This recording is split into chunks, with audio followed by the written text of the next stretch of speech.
Welcome to రాజనీతి. BRS నాయకురాలు కల్వకుంట్ల కవిత గారు నారా లోకేష్ గారిని ఫాలో అవుతున్నట్టుగా అనిపిస్తోంది. ఢిల్లీ మద్యం కుంభకోణం కేసులో ఆవిడ జైలుకి వెళ్ళి వచ్చారు. తీహార్ జైల్లో ఉన్నారు. తర్వాత బెయిల్ మీద రిలీజ్ అయ్యారు. అయితే బయటకు వచ్చిన తర్వాత ఏమాత్రం వెరపు లేకుండా, ఏమాత్రం అవమాన భారం లేకుండా రెచ్చిపోతున్నారు. రాజకీయ విమర్శలు చేస్తున్నారు. వాడిగా వేడిగా విమర్శిస్తున్నారు ప్రత్యర్థుల్ని. గతంలో కంటే ఎక్కువగా, అంటే జైలుకి వెళ్ళటం మూలంగా అన్న కేటీఆర్, బావ హరీష్ రావుల కంటే వెనకబడిపోయాన్న భావంలో ఉన్నారో ఏంటో కానీ మొత్తానికి గట్టిగా విమర్శిస్తున్నారు. అరెస్ట్ వల్ల జరిగిన నష్టాన్ని పూడ్చుకునే ప్రయత్నాలు చేస్తున్నారు. తను తన తండ్రిలాగా మంచిదాన్ని కాదని, రౌడీనని చెప్తున్నారు.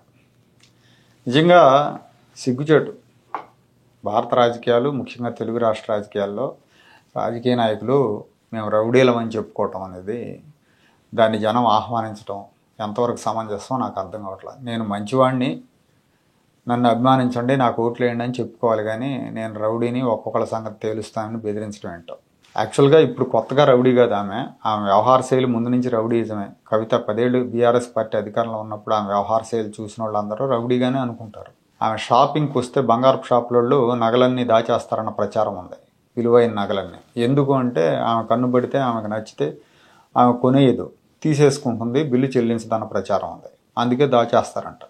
ఎవరైనా ఆవిడ మీద తీవ్రమైన విమర్శలు చేస్తే తెలంగాణ జాగృతి అని ఆవిడది ఒక సంస్థ ఉంది. ఆ జాగృతి సైనికులను పంపిస్తారు. నిరసన పేరుతో భౌతిక దాడులకు కూడా దిగుతారు. సో అది అలవాటైంది 10 ఏళ్ళుగా.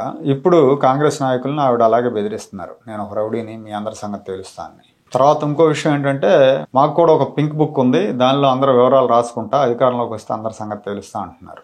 ఈ పింక్ బుక్ అనగానే అందరికీ లోకేష్ గారి రెడ్ బుక్ గుర్తొస్తుంది. ఏంటి ఇవాళ లోకేష్ గారిని ఫాలో అవుతుందా ఏంటని చలోక్తులు విసురుతున్నారు. కాకపోతే ఇక్కడ లోకేష్ గారి రెడ్ బుక్ విషయంలో కూడా మొదట్లో ప్రత్యర్థి పార్టీ నాయకులందరూ భయపడ్డారు. అమ్మో, చంద్రబాబు నాయుడు గారు ఒక టైపు, లోకేష్ గారు ఇంకో టైప్ ఏమో, ఆయన రెడ్ బుక్ అంటున్నాడు, అందరూ వివరాలు రాసుకుంటున్నాను అంటున్నారు, ఏమవుతుందో ఏంటో అని భయపడ్డారు. కానీ రోజులు గడిచే కొద్దీ క్రమంగా భయం తగ్గిపోతూ ఉంది. నేరుగా సవాళ్ళు విసురుతున్నారు ఇవాళ. సవాళ్ళు కొంతమంది వైసీపీ నాయకులు. అంబటి రాంబాబు గారు అయితే రెడ్ బుక్కు మా దొడ్లో కుక్క కూడా భయపడదని డైరెక్ట్గా అన్నారు. ఇక చంద్రబాబు నాయుడు గారి ఇంటి మీద దాడికి వెళ్ళిన జోగి రమేష్ అయితే ఆయన అగ్రిగోల్డ్ కుంభకోణంలో కూడా ఉన్నాడు. ఆయన రెడ్ బుక్ను మడిచి ఎక్కడన్నా పెట్టుకోమన్నాడు.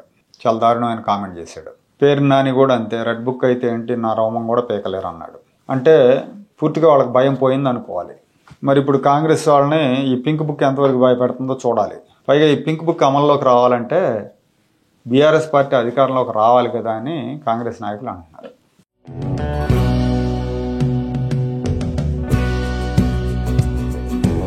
Like, share and subscribe to Rajaniti channel.